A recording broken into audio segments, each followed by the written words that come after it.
নির্বাচনের আগে আতঙ্ক বাড়াচ্ছে রাজনৈতিক টার্গেট কিলিং। কঠোর ব্যবস্থা না নিলে অপরাধ বাড়ার শঙ্কা অপরাধ বিশেষজ্ঞদের। 34 বছর পর গণভোট, চলছে হ্যাঁ ভোটের প্রচারণা। সরকারের নিরপেক্ষতা নিয়ে প্রশ্ন উঠলেও বাধা দেখছে না নির্বাচন কমিশন। তারেক রহমানের গাড়িতে কাগজ সেটে উধাও, এখনো শনাক্ত হননি বাইকার। তথ্য পেলে আইনগত ব্যবস্থা নেওয়ার আশ্বাস পুলিশের। গ্রিনল্যান্ড দখলের প্রচেষ্টার বিরোধিতায় ট্রাম্পের হুমকি। ব্ল্যাকমেইল, পাল্টা শুল্ক আরোপের পথে ইইউ।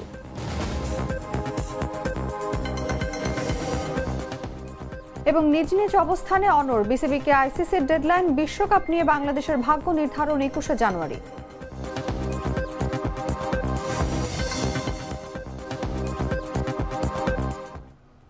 এতক্ষণ শুনছিলেন সংবাদ শিরোনাম। দর্শক, আমন্ত্রণ দুপুর 3টার সংবাদে। সঙ্গে আছি আমি অনুভা বিশ্বাস। সাধারণ খাবার এখন হবে অসাধারণ। প্রাণ স্বাদের মশলা, স্বাদ বাড়ায়, ঘ্রাণ ছড়ায়। চলে যাচ্ছে পুরো খবরে। নির্বাচন ঘনিয়ে আসার সঙ্গে সঙ্গে দেশের রাজনীতির মঞ্চে যে সহিংসতার ছায়া পড়ছে তা সাধারণ মানুষকে আতঙ্কিত করছে। সম্প্রতি ঘটে যাওয়া রাজনৈতিক টার্গেট কিলিং এই ভয়কে আরো বাড়িয়ে তুলেছে। আইনশৃঙ্খলা রক্ষাকারী বাহিনী সর্বোচ্চ প্রস্তুতি নিলেও বিশেষজ্ঞরা মনে করছেন নিরাপদ নির্বাচনী পরিবেশ গড়ে তোলার জন্য এখনো অনেক চ্যালেঞ্জ রয়ে গেছে। তৌহিদুজ্জামান তন্ময়ের পাঠানো তথ্য নিয়ে বিস্তারিত জাগো ডেস্ক রিপোর্টে।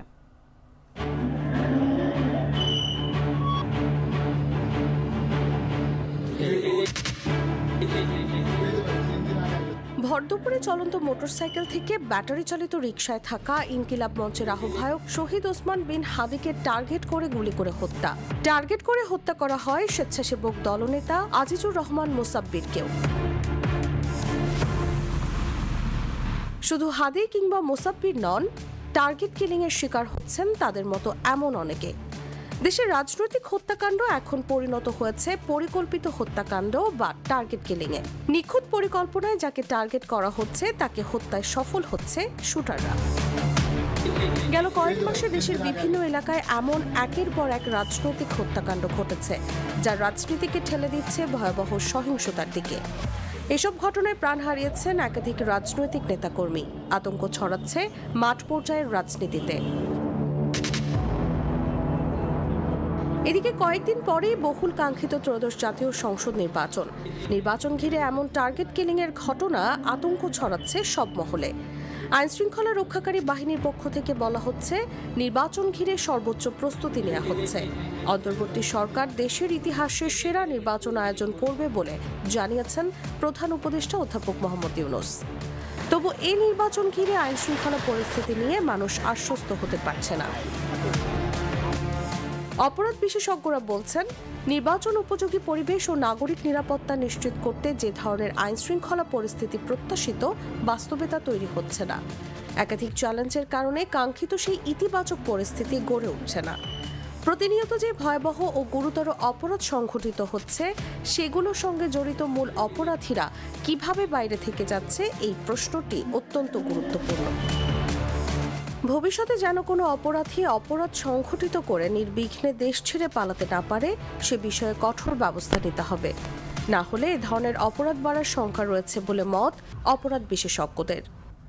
নিউজ ডেস্ক, জাগো নিউজ। রাজনৈতিক টার্গেট কিলিং নিয়ে আলোচনার জন্য আমাদের সঙ্গে আজ স্টুডিওতে উপস্থিত আছেন জাগো নিউজের সিনিয়র রিপোর্টার তৌহিদুজ্জামান তন্ময়। আপনাকে আমন্ত্রণ আমাদের আজকের আলোচনায়। ধন্যবাদ আপনাকে। যেমনটি দেখছিলাম আমরা প্রতিবেদনে যে রাজনৈতিক টার্গেট কিলিংটা বেড়ে যাচ্ছে, এটা আসলে কেন বাড়ছে এবং প্রশাসনের ব্যর্থতা কোথায় আসলে, এবং পাশাপাশি আর একটু জানতে চাইবো যে এই যে সাম্প্রতিক রাজনৈতিক হত্যাকাণ্ড বা আমরা যদি যেটাকে টার্গেট কিলিং বলছি, এই ঘটনা দেশের নির্বাচন প্রক্রিয়া এবং ভোটারদের নিরাপত্তায় কি ধরনের প্রভাব ফেলতে পারে বলে আপনি মনে করেন? দেখুন, 2025 সালে মানবাধিকার সংস্থার একটি প্রতিবেদন অনুযায়ী দেশে রাজনৈতিক সহিংসতা বা রাজনৈতিক হত্যাকাণ্ডে 131 জন নিহত হয়েছেন। এর মধ্যে আওয়ামী লীগের রয়েছে এবং বিএনপির রয়েছে। বিএনপির সর্বোচ্চ 93 জন বিএনপির, এনসিপির রয়েছে এবং সবচেয়ে আলোচিত যে হত্যাকাণ্ডটি ঘটেছিল সাম্প্রতিককালে শরীফ ওসমান হাদি দিনে দুপুরে তাকে গুলি করে হত্যা করা হয় এবং টার্গেট করেই কিন্তু হত্যা করা হয়েছে। হাদির পরে আমরা দেখলাম যে রাজধানীর তেজগাঁওয়ের স্বেচ্ছাসেবক দলের একজনকে হত্যা করা হয়, তাকেও কিন্তু গুলি করে হত্যা করা হয়। চট্টগ্রামের রাউজানে বিএনপির একজনকে গুলি করে হত্যা করা হয়, যশোরে একজনকে কয়েকদিন আগে গুলি করে হত্যা করা হয়। সবগুলোই কিন্তু রাজনৈতিক প্রেক্ষাপটের কিলিং আসলে হয়েছে, টার্গেট করে কিলিং হয়েছে এবং যে আগ্নেয়াস্ত্রগুলো দিয়ে কিলিংগুলো হয়েছে সেইগুলো অবৈধ না বৈধ সেটি কিন্তু আইন শৃঙ্খলা বাহিনী এখন পর্যন্ত নিশ্চিত করে জানাতে পারেনি। বেশিরভাগই অবৈধ অস্ত্র দিয়ে এসব হত্যাকাণ্ডের ঘটনা ঘটেছে।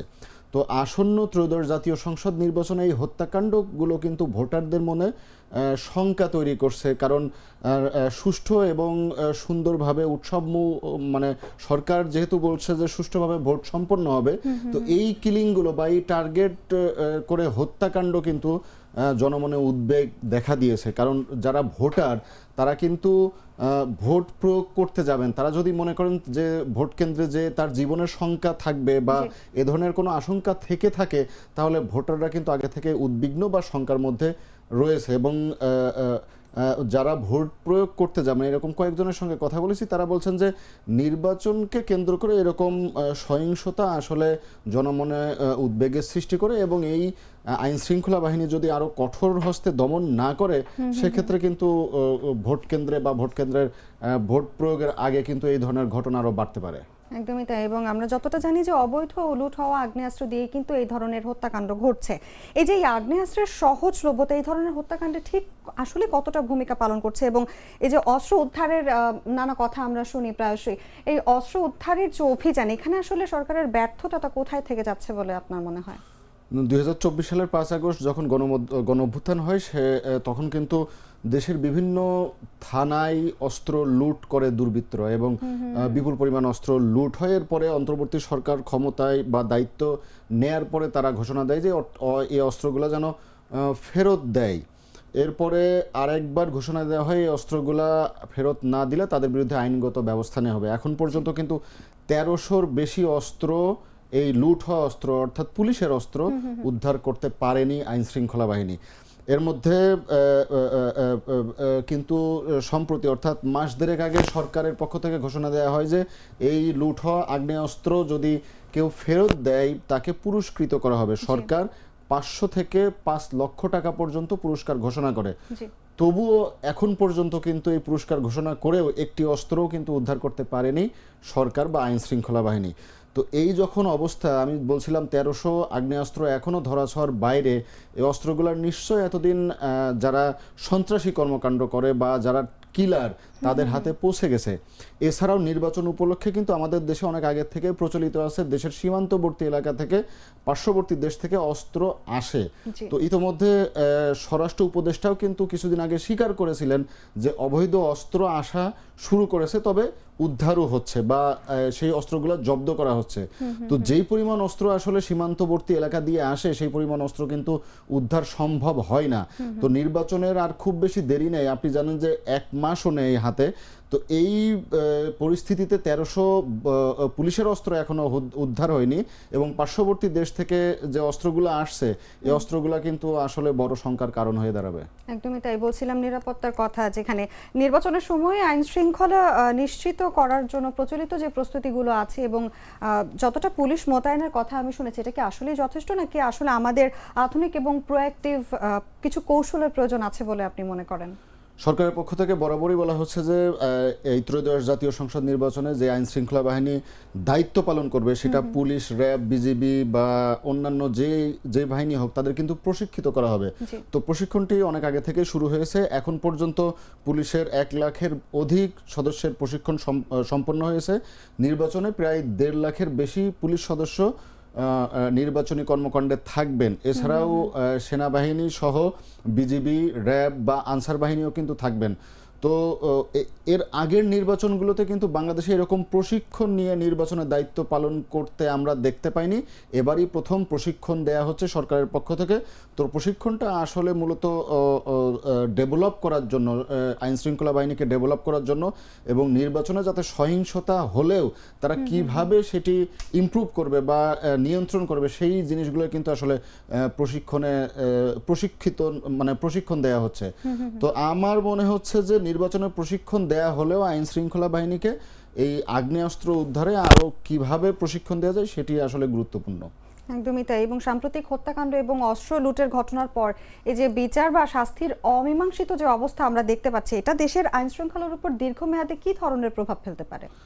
দেখুন, আমি যে পয়েন্টগুলো বলছিলাম যে অস্ত্র উদ্ধার হয়নি এবং সরকার ঘোষণা দেওয়ার পরেও আপনি জানেন যে ওসমান হাদির হত্যাকাণ্ডের পরের দিন, অর্থাৎ তিনি যেদিন মৃত্যুবরণ করেন তার পরের দিন থেকে সরকার ডেভিল হান্ট ফেজ 2 এটি শুরু করে। তবে ডেভিল হান্ট ফেজ 2 অভিযান চললেও এখন পর্যন্ত কিন্তু বড় বা শীর্ষ সন্ত্রাসী বা শীর্ষ শুটার এ ধরনের কাউকেও আমরা গ্রেপ্তার করতে দেখিনি। তো সামনে নির্বাচনের খুব বেশি দেরি নাই। তো নির্বাচনের আগে যদি এই ধরনের বড় বড় সন্ত্রাসী বা শীর্ষ সন্ত্রাসী যাদেরকে আমরা বলি, এই শীর্ষ সন্ত্রাসীদেরকে যদি গ্রেপ্তার বা আইনের আওতায় না আনা যায়, সেক্ষেত্রে কিন্তু আইন শৃঙ্খলা বাহিনী নির্বাচনের পরেও খারাপ হতে পারে। কারণ এখন যে অবস্থা আমরা দেখতে পাচ্ছি, নির্বাচনকালীন বা নির্বাচন পরবর্তী সেটা কিন্তু আরো খারাপ অবস্থায় হতে পারে বলে আশঙ্কা করছেন বিশ্লেষকরা। একদমই তাই। এবং আমাদের প্রত্যাশা থাকবে একটি সুষ্ঠু এবং সুন্দর ত্রয়োদশ জাতীয় সংসদ নির্বাচন অনুষ্ঠিত হোক। আপনাকে অসংখ্য ধন্যবাদ আমাদের সঙ্গে আজকে ধন্যবাদ। দর্শক, কথা বলছিলাম জাগো নিউজের সিনিয়র রিপোর্টার তৌহিদুজ্জামান তন্ময়ের সঙ্গে। এবার চলে যাচ্ছি অন্যান্য খবরে। ত্রয়োদশ জাতীয় সংসদ নির্বাচনকে ঘিরে দেশ জুড়ে যখন উৎসব মুখর আবহ, ঠিক তখনই বাড়তি আলোচনার কেন্দ্রে এসেছে গণভোট। দীর্ঘ 34 বছর পর আবারও গণভোট হতে যাচ্ছে দেশে। আগামী 12ই ফেব্রুয়ারি নির্বাচনের দিনই একসঙ্গে অনুষ্ঠিত হবে এই গণভোট, যেখানে রাজনৈতিক সংস্কারের অংশ হিসেবে 4টি গুরুত্বপূর্ণ সাংবিধানিক প্রশ্নে জনগণের রায় নিতে চায় অন্তর্বর্তী সরকার। সরকার ও প্রায় সব রাজনৈতিক দলের হ্যাঁ ভোটের পক্ষে অবস্থান, জোরালো প্রচারণা এবং নিরপেক্ষতা নিয়ে ওঠা প্রশ্ন, সব মিলিয়ে এবারের গণভোট ঘিরে তৈরি হয়েছে ব্যাপক আগ্রহ ও বিতর্ক। বিস্তারিত জাগো ডেস্ক রিপোর্টে। ত্রয়োদশ জাতীয় সংসদ নির্বাচন নিয়ে যেমন উৎসবমুখর পরিবেশ তৈরি হয়েছে, তেমনি বাড়তি আগ্রহের জায়গা তৈরি হয়েছে গণভোট নিয়ে। 34 বছর পর দেশে হতে যাচ্ছে গণভোট। 1977 সালে শহীদ রাষ্ট্রপতি জিয়াউর রহমান আমলে রাষ্ট্রপতির নেতৃত্বের প্রতি আস্থা বিষয়ে গণভোট অনুষ্ঠিত হয়। সে সময় সরকারি হিসাবে প্রায় 99% ভোট হ্যাঁ এর পক্ষে আসে। 1985 সালে রাষ্ট্রপতির HM এরশাদের আমলে শাসন ব্যবস্থার প্রতি সমর্থন বিষয়ে গণভোট হয়। সরকার বিপুল হ্যাঁ ভোটের দাবি করলেও বিরোধী দলগুলোর অভিযোগ ছিল ব্যাপক কারচুপির। এরপর 1991 সালে তৃতীয় গণভোট হয়। রাষ্ট্রপতি শাসন থেকে সংসদীয় গণতন্ত্রে মানুষ ফিরতে চায় কিনা তা নিয়ে গণভোট হয়। সেই সময় হ্যাঁ ভোট পড়েছিল 84%। আগামী 12 ফেব্রুয়ারি ত্রয়োদশ জাতীয় সংসদ নির্বাচনের দিন একই সঙ্গে গণভোট অনুষ্ঠিত হবে। প্রধান উপদেষ্টা অধ্যাপক ডক্টর মোহাম্মদ ইউনূসের নেতৃত্বাধীন সরকারের অধীনে রাজনৈতিক সংস্কারের অংশ হিসেবে 4টি গুরুত্বপূর্ণ সাংবিধানিক প্রশ্নে জনগণের মতামত নেওয়ার লক্ষ্যে এই গণভোট আয়োজন করা হচ্ছে। আসন্ন গণভোটে হ্যাঁ ভোটের পক্ষে ব্যাপক জনমত গঠন ও ভোট প্রদানে উৎসাহিত করতে রাজধানী সহ সারা দেশে সরকারিভাবে জোরালো প্রচারণা চালানো হচ্ছে। অন্তর্বর্তী সরকারের উপদেষ্টা পরিষদের সদস্য এবং প্রধান উপদেষ্টার বিশেষ সহকারীরাও মাঠে নেমেছেন হ্যাঁ ভোটের পক্ষে জনমত তৈরিতে। গণভোটে হ্যাঁ ভোটের পক্ষে সবচেয়ে বিস্তৃত ও সংগঠিত প্রচারণা চালাচ্ছে অন্তর্বর্তী সরকার।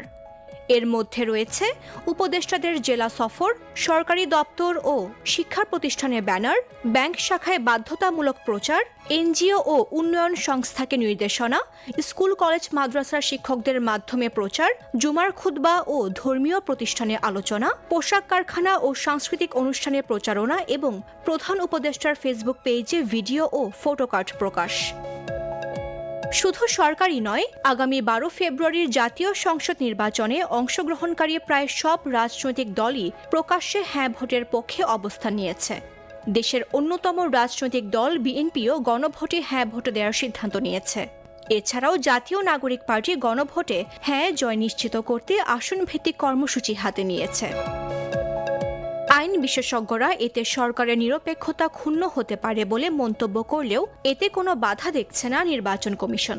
যদিও রিটার্নিং কর্মকর্তারা হ্যাঁ বা না ভোটের পক্ষে কোনো ধরনের প্রচার চালাতে পারবে না বলে জানিয়েছে সাংবিধানিক সংস্থাটি। মামদুহা রাইসা, জাগো নিউজ। নির্বাচন কমিশন এখন পর্যন্ত যোগ্যতার সাথে কাজ করছে বলে মন্তব্য করেছেন বিএনপি মহাসচিব মির্জা ফখরুল ইসলাম আলমগীর। বলেন, মনোনয়নপত্র বাছাইয়ে কিছু সমস্যা থাকা স্বাভাবিক। সোমবার জিয়াউর রহমানের ৯০তম জন্মবার্ষিকী উপলক্ষে তার সমাধিতে শ্রদ্ধা নিবেদন শেষে একথা বলেন বিএনপি মহাসচিব। এ সময় ইসি যোগ্যতার সঙ্গে এই নির্বাচন পরিচালনা করতে সক্ষম হবে বলেও আশা ব্যক্ত করেন তিনি। নির্বাচন কমিশনের যখন বাছাই হয় তখন কিছু সমস্যা থাকে, এটা নতুন কোনো ব্যাপার না। আমরা এখন পর্যন্ত নির্বাচন কমিশনকে দেখেছি যে মোটামুটিভাবে তারা যোগ্যতার সঙ্গেই কাজ করছে। আমাদের যে সমস্যাগুলো একটা আমরা মনে করেছি সেগুলো আমরা গতকাল তার সামনে তুলে ধরেছি এবং আমরা বিশ্বাস করি যে নির্বাচন কমিশন যোগ্যতার সঙ্গেই এই নির্বাচন পরিচালনা করতে সক্ষম হবে।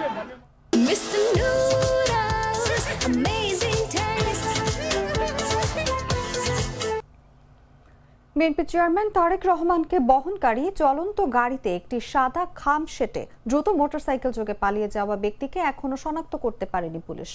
পুলিশ জানিয়েছে, ফুটেজ ও অন্যান্য তথ্য বিশ্লেষণ করে মোটরসাইকেল ও আরোহীকে শনাক্তের চেষ্টা চলছে। নতুন কোনো তথ্য পাওয়া গেলে আইনগত ব্যবস্থা নেওয়া হবে। বিস্তারিত জাগো ডেস্ক রিপোর্টে। 14 জানুয়ারি রাত 11:15 কার্যালয় থেকে গাড়িতে করে বাসায় ফিরছিলেন বিএনপি চেয়ারপারসন তারেক রহমান। এ সময় ঘটে যায় এক অনাকাঙ্ক্ষিত ঘটনা। গুলশানের 65 নম্বর সড়কে তারেক রহমানের গাড়ি বহরের মধ্যে ঢুকে তার চলন্ত গাড়িতে স্কচ টেপ দিয়ে একটি সাদা খাম সেটে দ্রুত বেগে চলে যান এক মোটরসাইকেল চালক। তারেক রহমান তখন ওই বুলেট প্রুফ গাড়িতেই ছিলেন। সামনে পেছনে তার নিজস্ব নিরাপত্তা দলও ছিল। কাগজে কিছু লেখা ছিল না। মোটরসাইকেলটি ছিল সাদা রঙের হিরো হাঙ্ক ব্র্যান্ডের। সেখানকার একটি ভিডিও পুলিশ পেয়েছে, তবে সেটি খুব স্পষ্ট নয়। ঘটনাস্থলের আশপাশে সংগ্রহকৃত সিসিটিভি ফুটেজে দেখা যায় একজন বাইকার গাড়ির কাছে এসে কাগজ লাগিয়ে দ্রুত চলে যান। তবে ভিডিওর মান ভালো না হওয়ায় আরোহীর পরিচয় স্পষ্টভাবে শনাক্ত করা যাচ্ছে না। এই ঘটনায় গুলশান থানায় পুলিশের পক্ষ থেকে একটি সাধারণ ডায়েরি করা হয়েছে। তবে এখনো ওই মোটরসাইকেল বা চালককে শনাক্ত করতে পারেনি পুলিশ। এটি কেন এবং কী উদ্দেশ্যে করলো তা এখনো জানা যায়নি। পুলিশ জানিয়েছে, ফুটেজ ও অন্যান্য তথ্য বিশ্লেষণ করে মোটরসাইকেল ও আরোহীকে শনাক্তের চেষ্টা চলছে। নতুন কোনো তথ্য পাওয়া গেলে আইনগত ব্যবস্থা নেওয়া হবে। নিউজ ডেস্ক, জাগো নিউজ।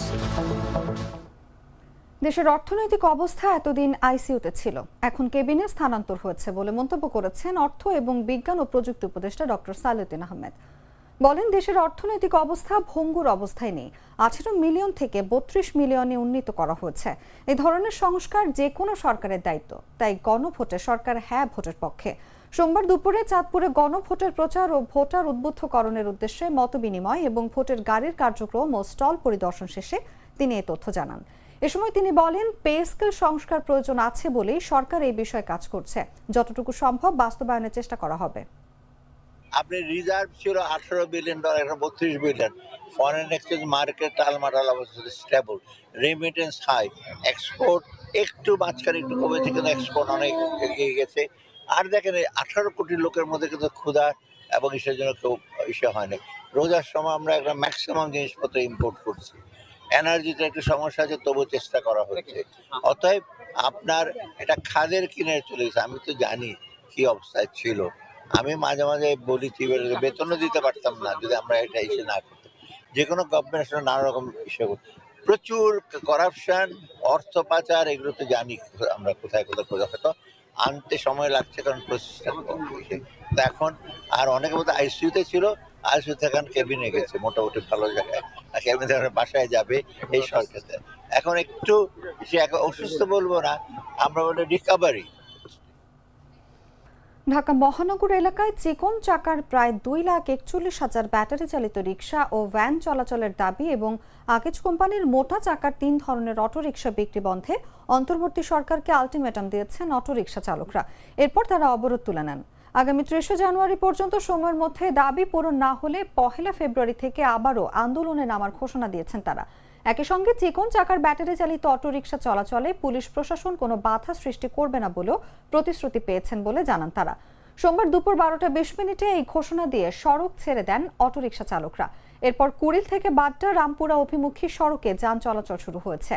এর আগে ঢাকা সিটি কর্পোরেশন এলাকায় বুয়েট উদ্ভাবিত এবং আগিজ গ্রুপ উৎপাদিত মোটা চাকার ব্যাটারি চালিত অটোরিকশা বিক্রি ও চলাচল বন্ধ এবং চিকন চাকার প্রায় 2,41,000 ব্যাটারি চালিত রিকশা ও ভ্যান চলাচলের দাবিতে রাজধানীর বাড্ডায় মানববন্ধনের ডাক দেন রিকশা ও ভ্যান শ্রমিকরা। তবে মানববন্ধনের কথা থাকলেও সোমবার সকাল 10:45টার দিকে তারা সড়ক অবরোধ করেন।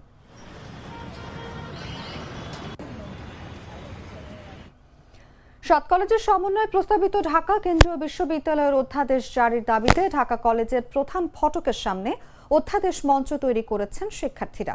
সোমবার সায়েন্স ল্যাব মোড়ে অবরোধ করার কর্মসূচি থাকলেও জনদুর্ভোগের কথা চিন্তা করে তা স্থগিত করা হয়। বেলা 12টার দিকে ঢাকা কলেজের মূল ফটকের সামনে এই মঞ্চ তৈরির কাজ শুরু হয়েছে। শিক্ষার্থীরা বলছেন, দাবি আদায়ে এই মঞ্চ থেকে আন্দোলন ও পরবর্তী কর্মসূচি ঘোষণা করা হবে। দর্শক, এই বিষয়ে বিস্তারিত জানাতে ঢাকা কলেজের সামনে আছেন সহকর্মী ইসমাইল সিরাজি। সরাসরি চলে যাচ্ছি তার কাছে। ঢাকা সেন্ট্রাল ইউনিভার্সিটির অধ্যাদেশ জারির দাবিতে বেশ কিছুদিন ধরে আন্দোলন করছে সাত কলেজের শিক্ষার্থীরা।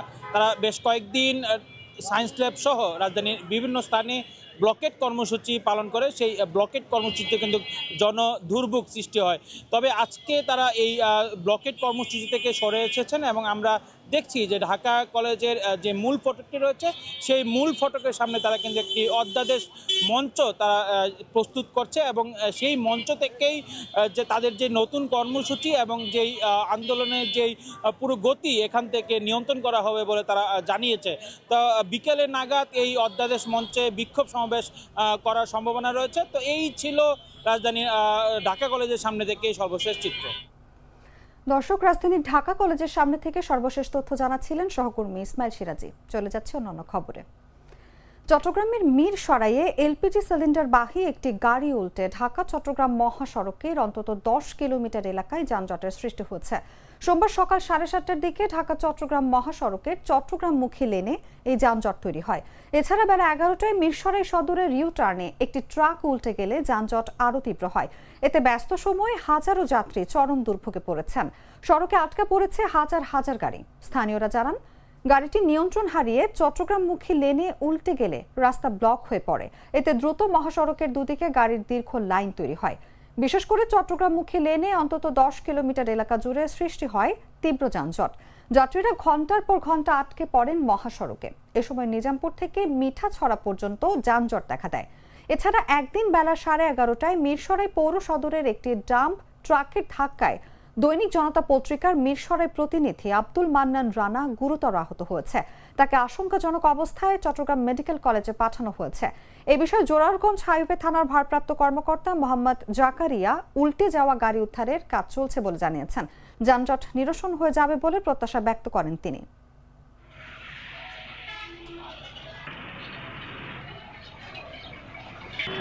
বাছাইকৃত লাল সরিষার দানা থেকে তৈরি হয় প্রাণ সরিষার তেল, আসল ঝাঁঝে আসল স্বাদে। জানাবো আন্তর্জাতিক সংবাদ।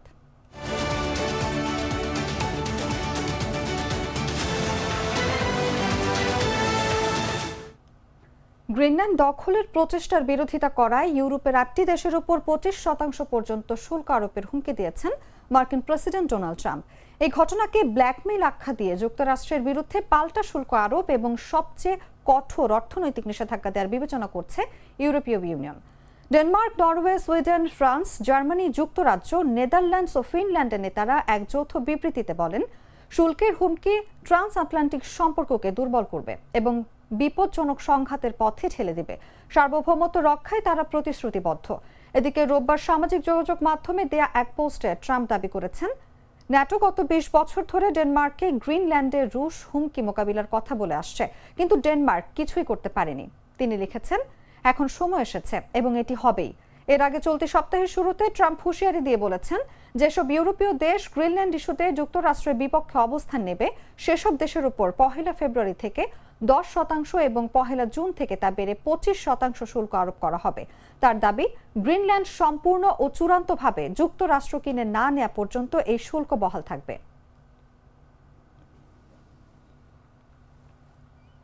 সংবাদ শেষ করব খেলার খবর জানিয়ে।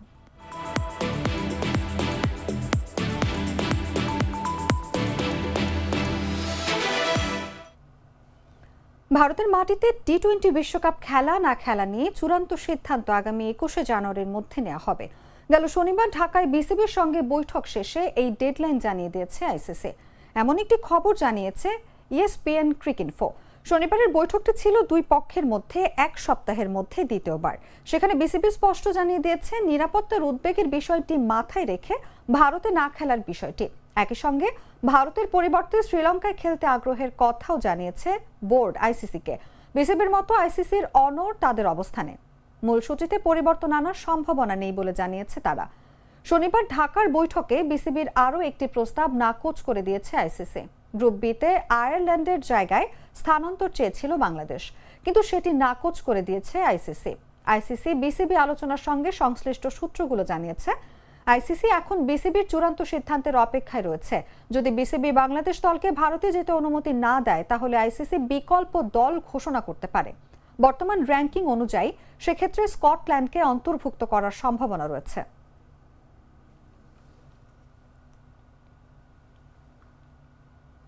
সংবাদ শেষ করার আগে শিরোনামগুলো জানিয়ে দিচ্ছি আরো একবার।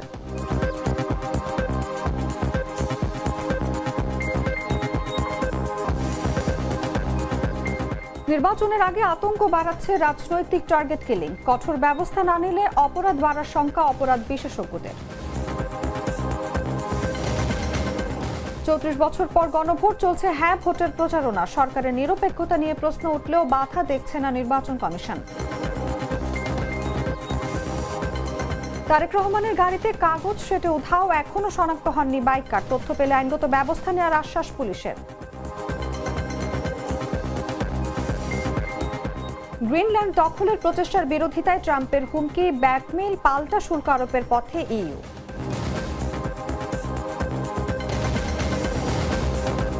এবং নিজ নিজ অবস্থানে অনড় বিসিবিকে আইসিসির ডেডলাইন, বিশ্বকাপ নিয়ে বাংলাদেশের ভাগ্য নির্ধারণ 21 জানুয়ারি।